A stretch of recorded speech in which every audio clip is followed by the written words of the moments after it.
నమస్తే తెలుగు రాజ్యంకి స్వాగతం. నేను మిస్ సంధ్య.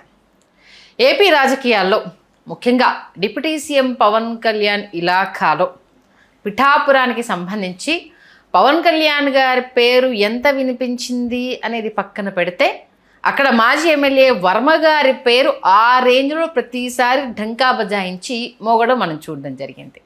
ప్రతి విషయంలో నేనున్నాను, ఇది నాది అన్న అంశాన్ని ఎప్పటికప్పుడు వర్మ గారు ఎలివేట్ చేసుకున్న విధానము ఇక మనం ప్రత్యేకంగా చెప్పాల్సిన అవసరం లేదు, మనందరం చూసిందే. ఈ నేపథ్యంలో మా సపోర్టు, ఇంకా చెప్పాలంటే మా దయ వల్లే ఆయన గెలిచారు అన్న స్టేట్మెంట్స్ని కూడా ఆయన బాహాటంగానే ఇవ్వడం జరిగింది, మనం చూసాము. సీన్ కట్ చేస్తే ప్రస్తుతం పిఠాపురం టీడీపీ ఇన్ఛార్జ్ వర్మ పోస్ట్ని తీసేశారు. కొత్త ఇన్ఛార్జ్ కోసం వెతుకులాటలు స్టార్ట్ అయ్యాయి అన్న న్యూస్ అఫీషియల్గా బయటికి రావడం జరిగింది. ఏంటి దిద్దుబాటు చర్యలు, దేనికోసము, మరి వర్మ విషయంలో అధిష్టానం ఎందుకు స్టాండ్ తీసుకుంది తెలుసుకునే ప్రయత్నం చేద్దాం. Senior political analyst KS Prasad గారు మనతో ఉన్నారు, ఆయన మాటల్లో. ప్రసాద్ గారు నమస్తే అండి. నమస్తే అమ్మా. ఏంటంటే శస్త్రచికిత్స అనంతరం కోలుకున్న తర్వాత కొంచెం డిప్యూటీ సీఎం గారు కావాలనే కొంత తగ్గారు, అటువైపు వెళ్లకుండా ఆయన చేస్తున్న డ్యామేజ్ కంట్రోల్ చేయకపోతే మేము రాము అన్న నేపథ్యంలోనే ఈ చర్యలు తీసుకున్నారు అంటూ సోషల్ మీడియాలో కథనాలు చూస్తున్నాము. వర్మను తప్పించడం వెనుక ఏంటి అసలు వ్యూహం? కొననాళ్ళకి మంది వేస్తే కొననాళ్ళకి ఊడిపోద్ది. ఓకే, అదేదో వాస్తవం. వర్మ అంటే ఎవరికి ఆపాదిస్తారు ఇది? కొన్నాళ్ళక అంటే ఇక్కడ రెండు ఉన్నాయి కాబట్టి మీరు ఈ రెండిట్లో టీడీపీకి ఆపాదిస్తారా, వర్మకు ఒక్కరికి ఆపాదిస్తారా? దేనికి ఇది? జనసేనకి ఆపాదిస్తా. ఓకే, సింపుల్ చెప్తానమ్మా. ఉన్న ఊరు కన్నతల్లి, లేనోడు ఎవడంటే కన్నతల్లి ఉంది. ఉన్న ఊరుని చెప్పుకోలేని దౌర్భాగ్య స్థితి కొన్నిదరాలకు ఉంది. ఇంకా ఆడికి వస్తే కాస్త ఆయన చిరంజీవి గారి నయం, ఆయన ఊర్లో నిలబడ్డాడు, ఓడిపోయారు. ఈయనకి అది ఊరి పేరు చెప్పుకుంటారు. ఎక్కడ వెళ్తే అక్కడ నేను ఎక్కడే పుట్టాను, మా నాన్న ఎక్కడే చదివారు, ఏవో అన్నీ ఆ హరికథలు, ఆ చెత్త చెదారాన్ని ప్రజలకు అలవాటు చేసేసాడు ఆయన. దాంతో ఎర్రెత్తిపోయి ఉన్నారు అందరూ. ఇది ఒక దరిద్రం అయితే, ఇప్పుడు పోయి కొరివితో కలగొక్కున్నట్టు వర్మతో కలుపుకున్నాడు. స్ట్రగుల్ ఫర్ ఎగ్జిస్టెన్స్లో నీకు నువ్వేం వామనవతారం కాదు, శివ చక్రవర్తిని భూమిలో తొక్కేసేదాకా అంది. ఫస్ట్ ఇంకా అంత సామర్థ్యం లేనివాడు పవన్ కళ్యాణ్. గతంలో నాకు గాజువాక మా చంద్రపూడి గారు బాగా తెలుసు నాకు, ఆయన వ్యక్తిగతంగా ప్రజారాజ్యం పార్టీ నుంచి నాకు. ఆయన ఎబిలిటీ ఏంటంటే స్థానికంగా ఆయనకి మంచి పట్టుంది. ఆయన అక్కడికి వెళ్ళికేసాడు. నాకు 1,00,000 సభ్యత్వాలు నేనే తోపు తురుము అనుకుని వెళ్ళిపోయి ఇంకా అయితే మొత్తం అంతా టర్న్అవుట్ అవుతుంది. దానికి వైవిధ్యభరితంగా తెలుగుదేశం చేసిన the biggest help for Pawan Kalyan ఏంటంటే సైన్యాధ్యక్షుడిగా ఆయన నడిపించాడు. అర్థమవుతుందా? సైన్యాధ్యక్షుడిగా వర్మ నడిపించిన దానికి గెలుపు ఎవరు మన పవన్ కళ్యాణ్ గారు అందుకున్నారు. అందుకున్న తర్వాత నీకు నేను ఛత్రపతిని కాబట్టి, నేనే శివాజీని కాబట్టి నేనే కత్తెట్టి నరికించానంటే, ఓకే, టీం వర్క్కి ఎప్పుడైతే నీకు ఐడెంటిటీ ఉండకుండా చేసుకుంటావో, పైపచ్చి వర్మలో ఉన్న ఒక బోలాతనం ఏంటంటే ఆయన తన కోసం చావట్లేదు. ఆయన గొప్పగా భావించే చంద్రబాబు నాయుడు గారి కోసం చేస్తున్నాడు. ఆయన ఈ రీసెంట్ పాస్ట్ ఇష్యూస్ ఏదైనా చూడు, ఆ ఫ్లెక్సీల గొడవలు అన్నింటిలో చంద్రబాబు నాయుడు గారిని కనిపించలేదు అనేసి ఆయన్ని వాళ్ళు తగ్గిస్తున్నారన్న దాన్ని ఇతను తట్టుకోలేకపోతున్నాడు. ఇక్కడ సీఎం ఆయన, డిప్యూటీ సీఎం ఆయన హైలైట్ అవ్వాలి, తర్వాత ఈయన కదా. సింపుల్ అమ్మా, బాహుబలి సినిమా చూసావు నువ్వు, రానాగారు డెసిషన్ తీసేసుకుంటున్నాడు అండ్ ప్రభాస్ వచ్చి ఆడ పీక నరికేస్తాడు. ఆ సీనే చెప్తాను నీకు. కానీ అక్కడ రియాక్ట్ అయింది శివగామిని. రాజుగారు రానాగాడు ఏదైనా చేసేస్తే కుదిరిపోతే అది వేరు, కానీ శివగామిని మాట తప్ప ఇంకెవరి మాట ఏమన్నా ప్రభాస్. అవును, ఆ కాన్సెప్ట్ నువ్వు ట్రై చేయగలిగితే ఇక్కడ శివగామిని చంద్రబాబు నాయుడు, ఓకే, ఇక్కడ ప్రభాస్ ఎవడు వర్మ గారు, రానావుడు పుతిలి పవన్ కళ్యాణ్. పుతిలికి అంత ఓవర్ యాక్షన్ దేనికి అన్న దగ్గర శివగామిని తెలిసి కూడా అదే తప్పు చేస్తే ఏ విషయంలో తెలీదు శివగామినికి? The ability and capability of Prabhas తెలుసు, అలాగే చంద్రబాబు నాయుడు గారికి ability and capability of Varma తెలుసు. ఎలాంటిది? స్వయం ప్రతిపత్తితో గెలిచే సామర్థ్యం ఉన్నాడు. 2019లో టికెట్ ఇవ్వకపోతే ఇండిపెండెంట్గా గెలిచాడు కదా ఆయన. మరి అలా రోడ్తో శివగామిని అనవసరంగా పెట్టుకుంటే లాస్ట్కి ఏమైంది? ఆవిడకి ఒక్కొక్కసారి వచ్చింది, చచ్చినట్టు ఆ కుర్రాన్ని మోసుకొని వెళ్ళి చచ్చిందా లేదా? అవును, అలాంటి సావు ఎందుకు తెచ్చుకుంటాడు చంద్రబాబు నాయుడు? ఓకే, వాస్తవం చెప్తున్నాను. ఎందుకంటే అక్కడ క్షత్రియ సామాజిక వర్గానికి టెంపర్ మీద కొట్టకూడదు. మన రఘురామకృష్ణరాజు కూడా అదే కదా, ఆయన టెంపర్ని నిద్ర లేపితే ఏం చేశాడు? బై హుక్ ఆర్ క్రూక్ గెలిచి ఒక పదవిలో కూర్చొని చూపించాడు. ఇవాళ జగన్మోహన్ రెడ్డి వస్తే తిరిగి అధ్యక్ష అనాలి ఖచ్చితంగా. అది గమనించవలేదా? అవును. కానీ ఇక్కడ సెన్సిటివిటీ స్ట్రైవ్ అయిందా? ఆయన రావట్లేదు, ఆయన అహంకారం పోతున్నాడు, అది వేరే సంగతి, అవన్నీ పక్కతి. బట్ పొజిషన్లో కూర్చొని చూపిస్తున్నారా లేదా? మమ్మల్ని అంటే మా సత్తా ఇది అని చూపించుకునే పరిస్థితి. అదేంటమ్మా చరిత్ర, క్షత్రియ సామాజిక వర్గం చరిత్ర ఎక్కడైనా ఇట్స్ అ ప్రూవెన్ లెటర్. రాజులని అంటారు సార్, అంతే గుణంలో కానీ వాళ్ళ తీరులో కావచ్చు, ఎక్కడైనా సరే వాళ్ళు దేనికి తగ్గరు. ఇప్పుడు నీకు కృష్ణంరాజు గారు లేకపోయినా ఎందుకు, ప్రభాస్ గారి గురించి ఎందుకు మాట్లాడుకుంటున్నాం, తాత ముత్తాతల నుంచి వస్తున్న లెగసీని స్టిల్ ఇప్పటికీ ఒక భోజనానికి వెళ్తున్నామనంటే 100 రకాలు. వాళ్ళ పెద్దనాన్న చనిపోయినప్పుడు ఆయన పెట్టిన విందు గురించి రాష్ట్రం అంతా మాట్లాడుకున్న రాజసం వాళ్ళది. రాజసం రాజరికంలో పుట్టిన ప్రతి ఒక్కడికి ఉంది. అవును, మా అశోక్ గజపతిరాజు గారు వందతాను వాళ్ళు గవర్నర్గా గోవాలో మనం వెళ్ళినప్పుడు చూశాను ఆయన సంగతి. మాడితే ఈజ్ అ గ్రేట్ మ్యాన్ అని చాలా మంది నాకు చెప్పారు. అలాగే నీకు దెర్ ఆర్ స్టాంజెస్. ఇప్పుడు ఇదే విషయం రఘురామకృష్ణరాజు గారి లాగే వర్మ గారి విషయంలో తన కోసం తాను బాధపడట్లేదు. అవును, అండర్లైన్ పాయింట్. ఇది ఎప్పుడైతే ఆపాదించబడుతుందో అక్కడి నుంచి వచ్చే రిపర్కేషన్స్ కాన్సిక్వెన్సెస్ చాలా అట్రిబ్యూట్ అవుతాయి. ఎవరికి? చంద్రబాబు నాయుడు గారికి, పార్టీకి. తర్వాత చంద్రబాబు నాయుడు గారి తర్వాత విషయం అంటే ముందు పార్టీకి ఎవరికైనా సరే కన్న తల్లి లాంటి దానికి డ్యామేజ్ జరుగుతుంది అన్న దగ్గర ప్రక్షాళన చాలా అవసరం. ఇప్పుడు క్యాడర్ ఉంటుంది, క్యాడర్కి ఎవడైనా ఈ టాల్ పర్సనాలిటీ ఎవరు? వైఎస్ఆర్సీపీ అంటే జగన్మోహన్ రెడ్డి గారు, పవన్ కళ్యాణ్ అంటే జనసేన వాళ్ళకి, అలాగే తెలుగుదేశానికి చంద్రబాబు నాయుడు గారు. అవును, ఆ టాల్ పర్సనాలిటీకి ఎక్కడైనా మచ్చ వచ్చినప్పుడు ఎంటైర్ క్యాడర్ ఆ టెరిటరీలో ఇదేంటి వర్మ గారు ఆయన కోసం కాదు కదా టికెట్ నేను ఇచ్చాను, త్యాగం చేశాను, నాకేమీ ఎమ్మెల్సీ ఇవ్వలేదని ఏ రోజు మాట్లాడలేదు కదా. బాబు గారు ఫ్లెక్సీ పెట్టినందుకే కదా ఆయన మనోవేదన పడుతుంటే ఆయనకి అవమానమా అన్నది ఆ రేడియస్లో ఉన్న తెలుగుదేశం శ్రేణులకు వర్తిస్తుందో వర్తిస్తుంది. దాని ఇంపాక్ట్ నెక్స్ట్ వీక్ కనిపించేస్తుంది. పార్టీ వీక్ అయిపోతుంది. ఉన్న వాళ్ళంతా ఇంత కష్టపడితే అంత వర్మ గారికే గౌరవం లేనప్పుడు మనం ఎంత వాళ్ళకి అన్న నెగిటివిటీ వచ్చేస్తుంది ఆబ్వియస్లీ. ఇప్పుడు ఒకటి గుర్తుంచుకో, ఇవాళ నువ్వు చేసిన పని రైటా రాంగా అన్నది ఇంట్రాస్పెక్షన్ అక్కర్లే. నా కోసం నువ్వు ఎందుకయ్యా నెక్స్ట్ పెడితే ఏంటి, పెట్టకపోతే నేను ముఖ్యమంత్రి కాకుండా పోతానని ఈయన ప్యాసిఫై చేయడం ఎంతసేపు? పిలిచి మాట్లాడవచ్చు మీరు అన్నట్టు. మాట్లాడి తిట్టేసి పంపిస్తావా? నీ పవన్ కళ్యాణ్ని ప్యాసిఫై చేయడం అన్నది టాస్కా, హెర్క్లైన్ టాస్కా? లేకపోతే ఆయన ఇవాళ ఆపరేషన్ అయిన తర్వాత మళ్ళీ పెటాపురం వెళ్ళినప్పుడు ఈయనే ధీరాది ధీరుడు, సూర్యుడు, క్షత్రియ వంశుడు అని ఈయన్ని పొగడాలా, లేకపోతే వర్మగారు క్షత్రియుడు అయినందుకు ఆయన పొగడాలా? గోరుతో పోయిదే కదా. అంతే కదా. మాకు హెచ్చరికలు జారీ చేశారు, వీళ్ళు ఫ్లెక్సీల గురించి వాటి గురించి ఇలాంటి పిచ్చి పిచ్చి ఆశలు వేస్తే కుదరవు అని హెచ్చరికలు ఎవరికి ఇచ్చారు? అందరి ముందు వర్మకు కదా. ఆయనకి ఎలా చెప్పాలి? పక్కన పిలిచి నా గురించి ఎందుకు తాపత్రయపడుతున్నావు, నేను ముఖ్యమంత్రినే కదా, ఎవడని కాదనగలడా? ఆయన ఏమో డిప్యూటీ సీఎం కానీ ముఖ్యమంత్రి కాదు కదా. నా ఫ్లెక్సీ పెడితే ఏంటి, పెట్టకపోతే పెట్టకపోవడం నేను ముఖ్యమంత్రి కాకుండా పోతానా?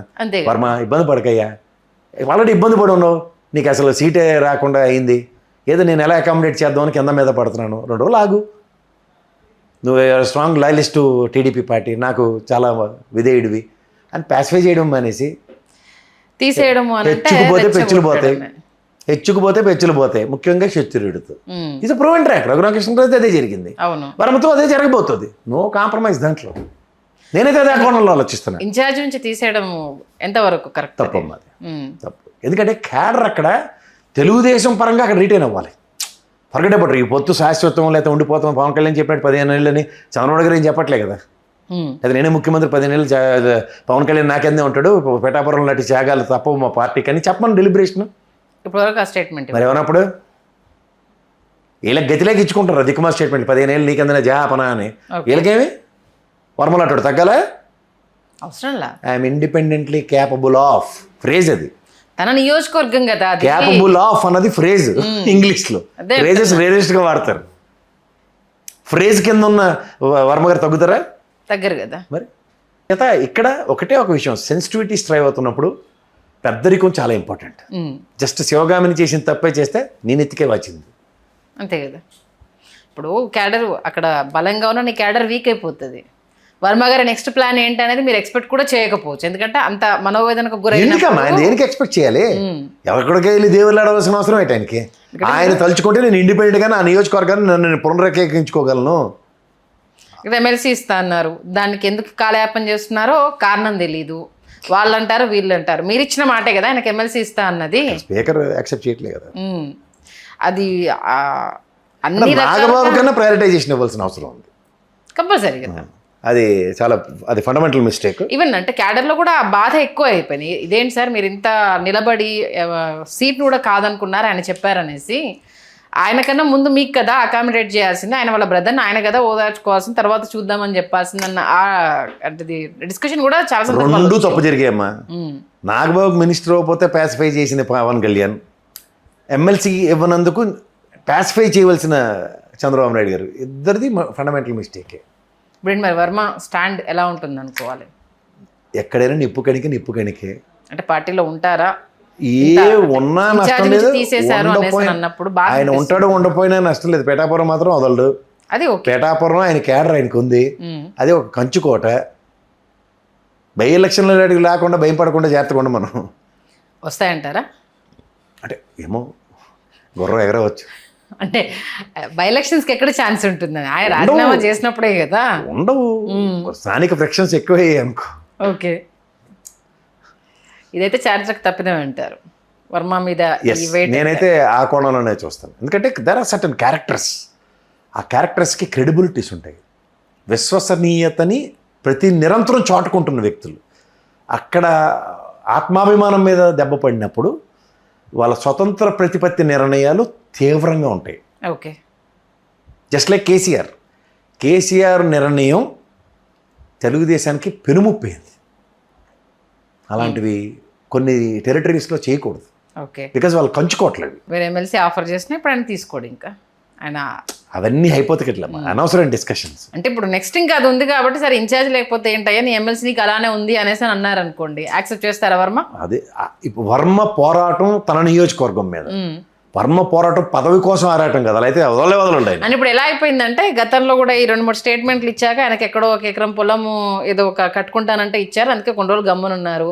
అది ఇచ్చిన తర్వాత కూడా ఆయనకు ఆ తృప్తి దాహం తీరలేదు కాబట్టి మళ్ళీ ఇలాంటివన్నీ ఈ తెర మీద తీసుకొస్తున్నాడు అంటే కొన్ని ఎలిగేషన్స్ వచ్చాయి.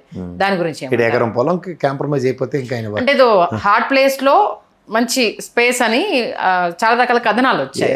ఎంతో పేటాపురంలో 1000 కోట్ల టర్నోవర్ ఉండిపోద్ది అక్కడ. అంతేనా? ఇది రియల్లీ అన్నెసరీ స్టోరీస్. వాళ్ళ సర్వైవల్ కోసం ఆ నిమిషానికి ఉపశమనం పొందడానికి ఇచ్చే పెట్టకథలు. ఓకే, అంటే ఇప్పుడు ఇంత స్ట్రాంగ్ డెసిషన్ అంటే ప్రెషర్ ఎక్కడి నుంచి వచ్చింది మరి చంద్రబాబు నాయుడు గారికి? పవన్ కళ్యాణ్ దగ్గర నుంచి. ఎందుకంటే ఇక్కడ పాసిఫై చేయకపోతే ప్రతిదానికి ఆయన తగ్గి చూపిస్తున్నాడు ఇప్పటిదాకా. ఎందుకంటే వాళ్ళ శ్రేణులకి గుండొత్తేస్తున్నారు తెలుగుదేశం వాళ్ళు, రాష్ట్రం అంతా ఎక్కడ దొరికితే అక్కడ అన్నీ దిగమెంకుని ఆయన చేయి చంద్రబాబు నాయుడు సన్నిధానంలో శాత తీరుతున్నప్పుడు ఆ పాటి నీకోసం నేను చేయలేనని చెప్పి చేశారు. ఇది ఖచ్చితంగా కేసీఆర్ గారు లాంటి తప్పిదం కింద నేను వివరణిస్తాను. ఏ రకంగా? ఇక్కడ కేసీఆర్ కూడా అదే జరిగింది. మంత్రి ఆఖరికి ఇంకో పదవి అది కాదని చెప్పి స్పీకర్ అని, ఓన్లీ డిప్యూటీ స్పీకర్ అని. ఓకే ఓకే, అంటే బిఫోర్ బైఫర్కేషన్ ముందు గురించి చెప్తున్నారా? తెలుగుదేశం ప్రాస్పెక్ట్లో మాట్లాడుతున్నా. అదే అంటున్నా, నాకు అంటే సింక్ అవ్వలేదు.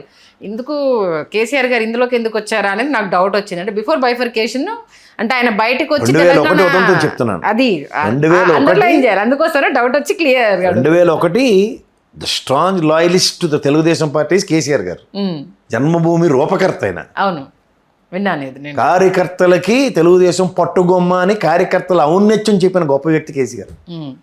అలాంటి వదులుకున్న తర్వాత పరిణామం తెలంగాణలో రబ్బర్ పెట్టి తుడిపేశారు. అసలు మొన్న కమిటీలు ఏర్పాటు చేసినప్పుడు ఏపీకి సంబంధించి ఆలోచించారు, కానీ తెలంగాణకు సంబంధించి వెళ్తే కనీసం అపాయింట్మెంట్ కూడా ఇవ్వలేదంట. దానికి సంబంధించి వాళ్ళు చాలా ఆవేదనకు గురయ్యారంట. మాకు ఇక్కడ కమిటీలు వేయండి, మా పాడట్లేమో మేము పడతాము, ఇక్కడ ఎందుకు మీరు నాశనం చేస్తున్నారు అనేసి. రెస్పాన్స్ కూడా అక్కడ నుంచి అసలు వెళ్తే అపాయింట్మెంట్ కూడా ఇవ్వలేదంట వాళ్ళకి. ఇక్కడ ఈ పపెట్ షోలో బీజేపీ ఏం చెప్తే అదే చేయాలి అంతే. ఇక్కడ సొంత పెత్తనాలు ఎలగబెట్టడానికి డిస్కషన్స్ లేవు. ఓకే, ఇక్కడ ప్యారలల్గా కేసీఆర్ గారికి ప్యారలల్గా బీజేపీ ఎదగాలి. ఎదగాలన్నప్పుడు ప్రాంతీయ పార్టీగా ఉన్న తెలుగుదేశం ఏమాత్రం ఎదుగుదలకు నోడ్చుకున్నా అట్లీస్ట్ క్యాడర్ చాలా స్ట్రెంథన్గా ఉంటుంది తెలుగుదేశానికి. తెలుసు ఇక్కడ తెలంగాణలో. అవును, అసలు పునాదులే తెలంగాణకి చాలా గట్టి. ఆంధ్రాలో అందరూ తుత్తునాగం బ్యాచ్ అంటాం మేము.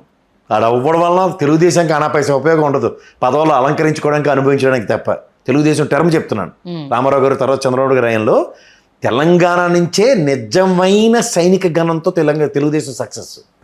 ఎందుకంటే ఆయన అరెస్ట్ అయినప్పుడు ఎక్కువ రియాక్ట్ అయింది కూడా ఏపీ కంటే తెలంగాణలోనే ఎక్కువ రియాక్షన్ వచ్చింది. అవన్నీ తర్వాత హరికథలు. నేను in principle about Telugu Desam strength చెప్తున్నా. ఓకే, ఎప్పుడైతే తెలంగాణ తృణప్రాయంగా వదులుకున్నాడో క్యాడర్ షాటర్ అయిపోయింది. అక్కడ పనికార పథకం బ్యాచే. మరి ఇప్పుడు వర్మ అంటే టీడీపీ ఇన్ఛార్జ్ తీసిన తర్వాత ఇక్కడ నేర్చుకోవాల్సిన వాళ్ళు ఎవరెవరు ఉన్నారు? చాలామంది ఉంటారు. అందుకే అడుగుతుంది, ఎవరు అలర్ట్ అవ్వాలి?